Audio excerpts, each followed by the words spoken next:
All right, guys, back again, and let's talk about the New York Ripper, which is Lucio Fulci's 1982 giallo slasher. And I was really interested to see this one, and I had a lot of friends that were telling me this one's really fun, this one's really awesome. And again, I'm so glad that Amazon Prime has so many horror movies that I really want to see because I'm such a fan of the genre, but I've not I haven't seen as many, I feel like, as a lot of people, and I really do want to go farther with this because I really do love horror. I can watch any horror movie that I've seen, even if it's a bad one. I can enjoy or like to talk about a bad horror movie or an unentertaining one, if that makes sense. But I really do like Lucio Fulci's stuff that I've seen. Like Zombie, I really liked a lot. In House by the Cemetery, I liked. I didn't like Enigma much. That's the only one I don't remember much about. And I've seen a couple others. Don't Torture a Duckling, really like that one as well. But Fulci is really, really good at these movies, and I really, really like all the stuff that I've seen for the most part of his, besides Enigma, like I said.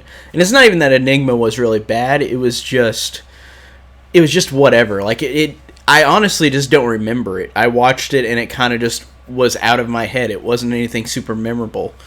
But maybe if I watched that again, I might think differently about Enigma. But usually, for the most part, the Fulci movies that I've seen, the big ones, I've really liked. And the New York Ripper is no exception, because this one is really fascinating in its execution, because it is about a murderer going around and killing girls.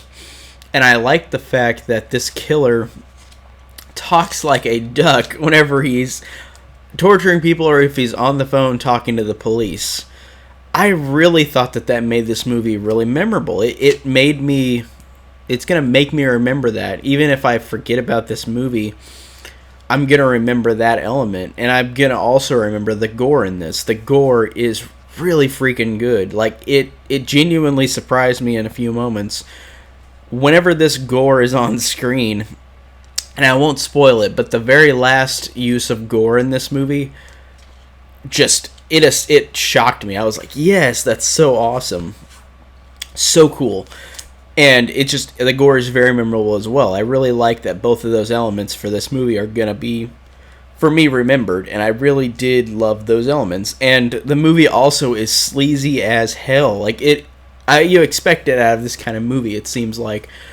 But, oh my god, like, it's insanely sleazy. And the way that the killer kills girls in this movie, is horrifying and horrible. And it reminds me of something like What Have You Done to Solange, which was a Italian movie, and I really did like that one a lot. And it reminded me of that with what the killer does.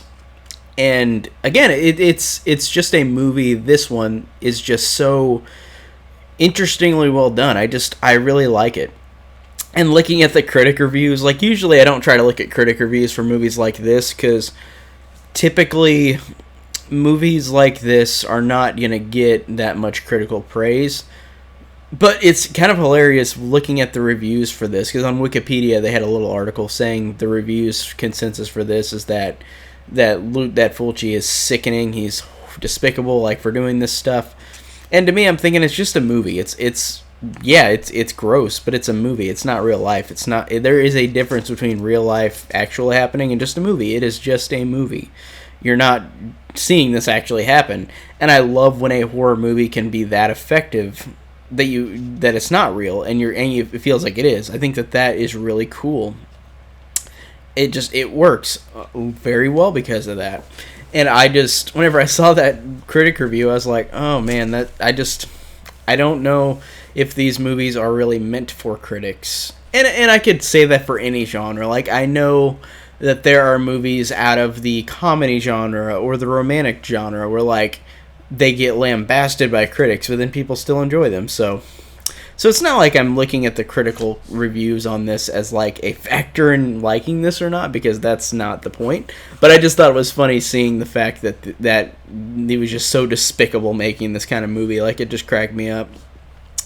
And again, it's just really, really creepy and really works because, again, the duck voice is very, very, very creepy. And I think that whenever the movie starts, you don't see the killer. Like there's a scene in a car where a girl's stuck in a car in like a garage, and like she is trying to get out, and you don't even see the killer. You just see her just trying to get out from one side, and he's of course obscured from view. I like that. I think that was really effective and cool, and I thought that all of the scenes where the killer is stalking people is effective and it works. And I like the hard-edged cop in this movie. I thought the hard-edged cop was pretty funny, and I liked that he didn't care about anything. Like he was a heavy smoker in the movie and said like, yeah, the doctor tells me I'm gonna not survive if I don't stop smoking. And then like the next thing you see him and he's smoking. Like it's funny with that, and it just got a group of characters that you like. And also I did like the reveal. Like I thought that was pretty cool, even though you see already who the killer is. But I liked seeing it come full circle, and that's hard to explain without spoiling it. But I do like, even though you see the killer, I do like how whenever it's revealed at the end with the killer again, I do like what they do with it. I think that it's cool, and I think it's scary whenever it's even more scary when it's revealed. But yeah, I love too, not gonna spoil it, but I love the last minute of this movie is such a downer. It is so sad, but I like that. I like that the movie gave that impression on me. It gave me that effect because it made it fun, and it also made the movie just sad at the end. I was just like, Jesus, that is a sad way to end the movie, but it works very, very well because it was so sad, and it was just an entertaining movie. I really did enjoy it, and again, Fulci's work for the most part, I have enjoyed almost all of the movies I've seen of his, and I want to see more. I don't know how many more he's done. I'm assuming it's a lot, because I know that a lot of these Italian filmmakers, like Argento, have made like dozens, but this one in particular just really, really got me. If I had to like rank these films, like from what I remember of the Fulci films I've seen, this would be pretty high up, but I think I still like Zombie more, and the other one, the Don't Torture a Duckling. Like I like those two the most, and I bet this is after that. I'd say if I had to choose, like, this would probably be my third favorite. So I don't know. I think this would be my third favorite overall. I really did enjoy this one. I thought this one was really fun and really solid and just really, really entertaining. But it's just sleazy as hell. It's violent as hell. It's a movie that's not for everybody. It's not trying to be for everybody. It's just a movie that if you are enjoying this type of movie, you'll probably enjoy it. Like, it's just not for everybody. But of course, like most movies, they're not for everybody. You're not going to look at any movie and go, everybody is going to like this movie or everybody's going to hate this movie. And I like whenever movies are not movies that somebody will always love or movies somebody will always hate.